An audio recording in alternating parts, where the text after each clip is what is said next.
Halo Bedekers. Sudah hampir 3 minggu kasus kematian Brigadir J masih belum terungkap. Untuk saat ini, Baradae telah menjadi tersangka dalam insiden baku tembak itu.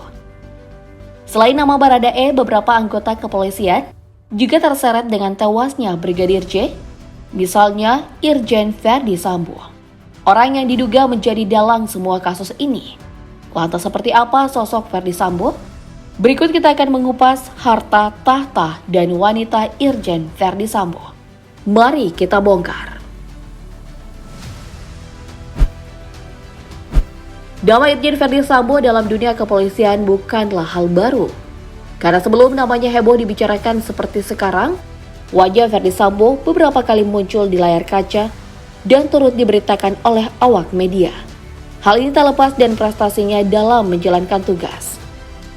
Pertama kali Verdi Sambo mulai dikenal oleh masyarakat Indonesia saat peristiwa bom Sarinah Tamrin tahun 2016 lalu. Kejadian itu bisa dibilang sangat berbahaya karena lokasi pengeboman terjadi di pusat kota, yaitu di persimpangan Sarinah, Jakarta Pusat. Dari kejadian ini terdapat ada beberapa korban yang harus meregang nyawa. Sebagian di antara mereka adalah warga negara asing. Dari 8 korban, ada 3 orang berkebangsaan Aljazair, 1 asal Kanada, dan 4 lainnya berasal dari warga Indonesia. Di tahun yang sama, Verdi Sambo juga berhasil menangani kasus kopi mengandung racun sianida.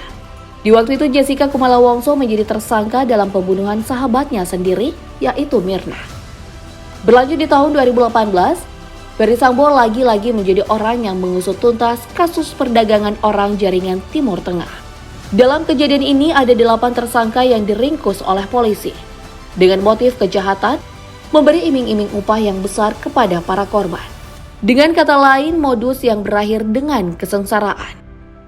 Bukan cuma itu saja, kasus lain yang sukses ditangani oleh Verdi Sambo juga merambat ke ranah politik, yaitu kasus pemalsuan surat. Dan nama Joko Chandra menjadi dalang kasus ini yang menjadi pelaku kasus korupsi.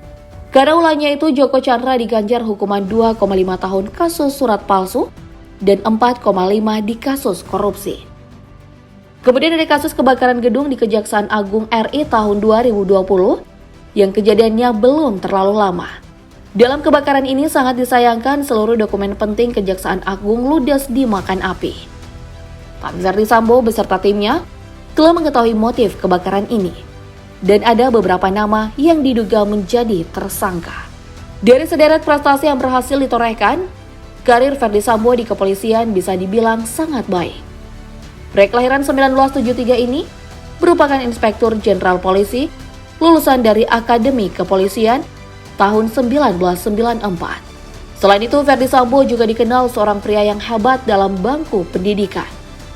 Jadi jangan heran kalau Irjen Verdi Sambo mendapat kursi yang cukup baik dalam jabatan kepolisian.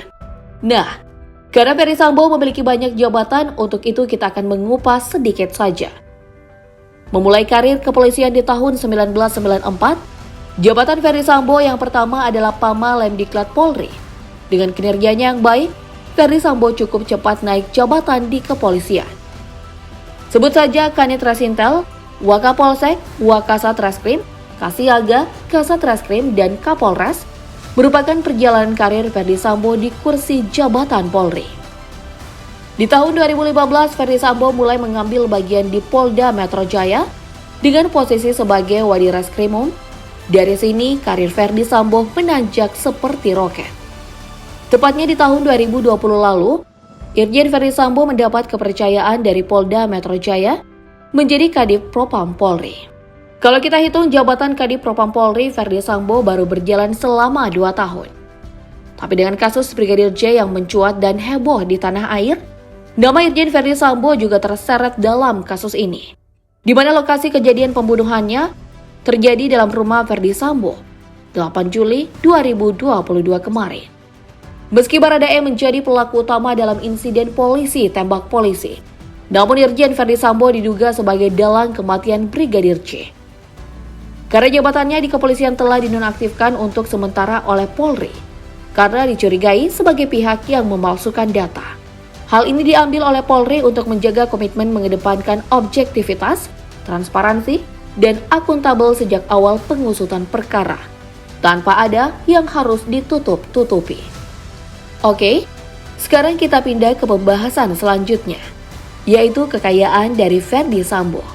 Info ini cukup banyak dikepoin oleh awak media, tapi hasilnya kurang memuaskan. Karena setelah ditelusuri di laman LHKPN, kekayaan Ferdy Sambo tak ditemukan. Tapi tenang, karena kita akan melihat gaji Ferdy Sambo di kepolisian.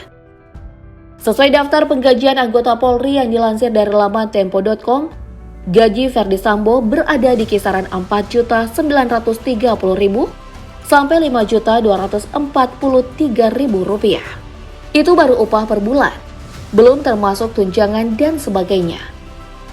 Berdasarkan Peraturan Presiden Nomor 103 Tahun 2018 tentang tunjangan kinerja pegawai di lingkungan Kepolisian Negara Republik Indonesia, di mana Ferdy Sambo menerima beberapa tunjangan dari Polri, seperti tunjangan suami istri, tunjangan anak, tunjangan bahan pangan dan beras, tunjangan umum, sampai tunjangan jabatan struktural atau fungsional.